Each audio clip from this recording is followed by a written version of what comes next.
listeners and readers. It's Mrs. OC and Miss Mary out in the library garden.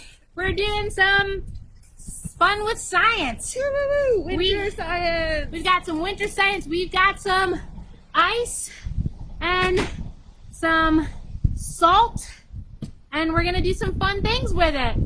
Hopefully you can hear us. Hopefully you can see us. Yeah, I feel like we should move ice. Let's move the ice to the front of the table. This is what's fun about doing science.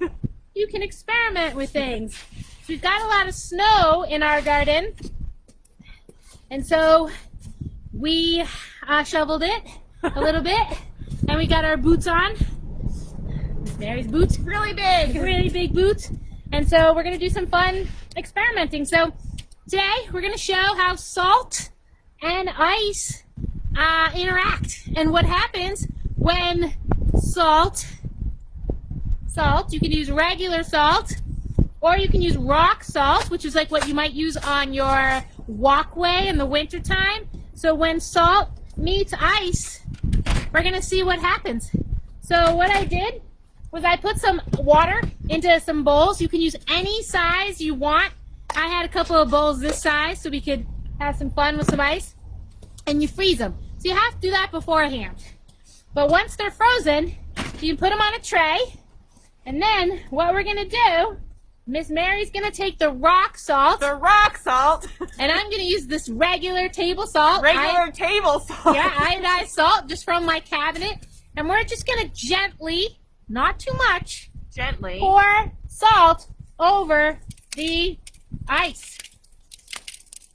We're going to see what happens. I don't know what's going to happen. I didn't know what this experiment was going to be. Miss Jill has surprised me today. Yeah, Miss Mary is my trusty scientific assistant. Yes.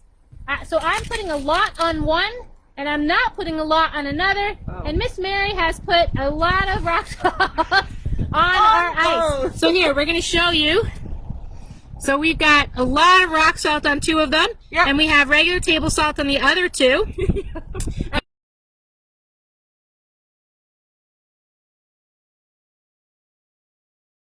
We've taken some cups of water with color in them, food coloring, or if you have like old markers that don't work that well, you can stick those in a cup of water, and any ink that's left will leak into the water, and it will color your water too. So if you don't have food coloring, which you might have at home, you can also use an old marker and some water.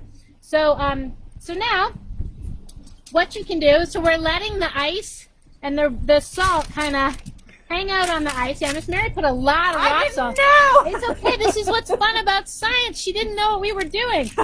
So the rock salt being a lot bigger. So rock salt looks like rocks versus the table salt that you got, which is just teeny tiny little granules, right? So very different. So this big rock salt is sitting on top of some of these big ice cubes that I made, and the table salt is a lot finer. So now what we're going to do is you can take a little pipette, which we have at the library, but you could also just use a spoon, any kind of spoon, and you're going to pipe up some water into your pipette, or like I said, just a spoon, and it's kind of slowly, you're going to dribble it over the top of you can just kind of squeeze it here and there on top of your ice. And the darker the color, you can start to see you can see the color, and you can see that the color starts to actually almost create looks like little rivers. It's like art. Down the ice. Yeah. So you're kind of making art. And you could do different colors in one. So you can scatter your colors around. If you want to do maybe a little red in this one too? Yeah. Because the red is very dramatic. Purple did not show up very well. Okay, so now we know the brighter and darker your color, so let's see. So now you can see in our ice cubes, in our big ice bowls, that you've got rivers, and you can see that it's actually, some of it, look at that, it's actually starting to come through. So that salt has worked its way. This was solid ice, and now that water has gone right through because the salt has eaten away into the ice. So what the salt does is it lowers the freezing point of the ice, and it actually starts to make it melt, right? So the melting point is different, and so the water goes right through, and like you can see it kind of spread all like little highways or little like rivers down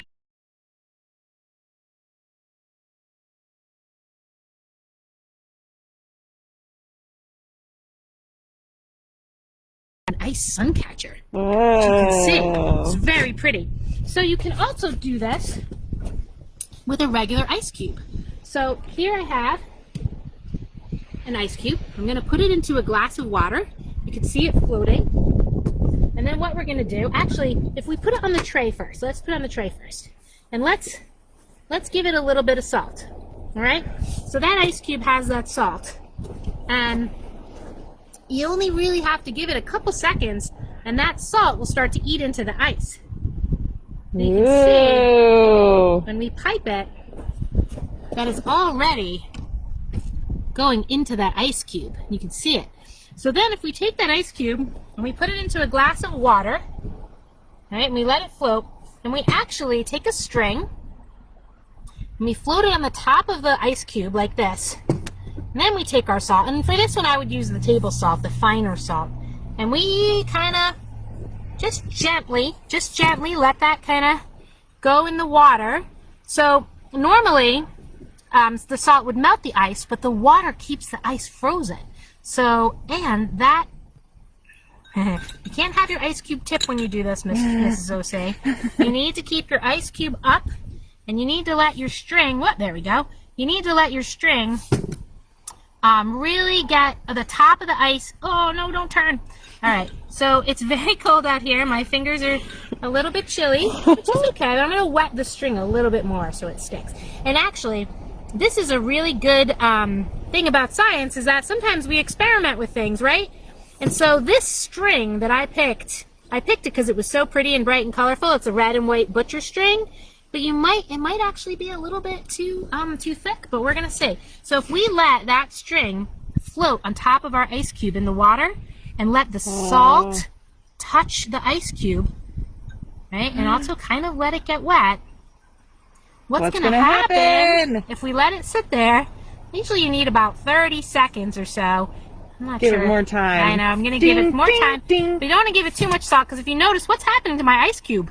It's melting! It's melting because I'm putting so much salt on it. Oh my gosh. Because I want my experiment to work. Whoa! But you can kind of see what's happening to the string, which is that as we let it float, it will actually... Hey! And you can pick up your ice cube with just a piece of string. Whoa! And then if you put it down on the table, and now or down on your tray, let's say, because we don't want it to you don't want to do this on like a dining room table unless you put down paper. But now if you squirt some of your color in there and you lift it up, whoa! yeah, so it's okay. You just have to get it wet again, but your string will stick, and it's almost like you make a little piece of like ice art. Oh my gosh! On your string floating. So I'm going to put it back in the water, and we're just going to let it. If you put it in the water with color in it, the color is of course going to do what? It's going to start coloring your water. Wow! So I've been piping red onto this, which makes my water look a little bit pink. But again, the more you get that string wet, and let that salt touch it, the more likely it is that your string is going to stick to your ice cube, because the salt is going to melt that ice cube, and your string is going to stick. It's going to kind of, what's the word? It's going to kind of sink into your ice cube. And this is what happens like in the winter time, when you might see big trucks with salt on them, and they're salting the roads so that the roads will get icy, because that salt lowers the melting point of ice, and it actually defrost. You can't. My head. Hi, Sorry. head. What's a head when you're doing science? Your hands. You're just the hands And today. so, so the trucks will get rid of the. They'll use the sand, which will melt the ice on the road, and it will make it safer for us to drive. So let's see if we can get this ice cube to melt. Again, I think my string is a little bit too thick, and also my fingers are a little bit cold. If you do this inside, it's a little easier because, you know, it's not so cold outside. But we wanted to do it outside because we're surrounded by snow and we're doing winter science. And so we thought that that would be fun. So you sprinkle your Put this off to the side. your salt. I'm gonna, oh, my fingers, be careful because your fingers will also stick to the ice. Let's see if we can get it to stick. Yeah, I think my string is sticking over there to that ice. I don't know. We might have to use thinner string. Oh, I know. almost. Almost. So it's actually peeling off a layer of the top of the ice cube where the salt is melting it. So, but if you try to do this at home, you can actually create a kind of a string of ice cubes, and then if you color them, they look really pretty. Cool. So, How long does it stay until it just melts, It basically? stays until it melts. Yeah. That's cool. And so, so you can get A fun, so like I said- sustainable outdoor decoration for a so little if bit. you have like some thinner, like Icicles? Could you do it with you icicles? could do this with icicles too. If you put icicles into out in your backyard, and you have a little bit of rock salt or a little bit of salt from your pantry inside, you can melt it and then you could sprinkle it with some food coloring. That's Or like cool. I said, if you have a marker, float it in some water and get some color, and then you can spray it, and it'll look like these. So cool, Miss OC. Yes. All right, so that is some fun winter science, salt and ice. Thank you so much for joining us. Join us again next Wednesday when we do a totally new winter experiment. Woohoo! You're working with the line. Okay. My hands are so I'm gonna go.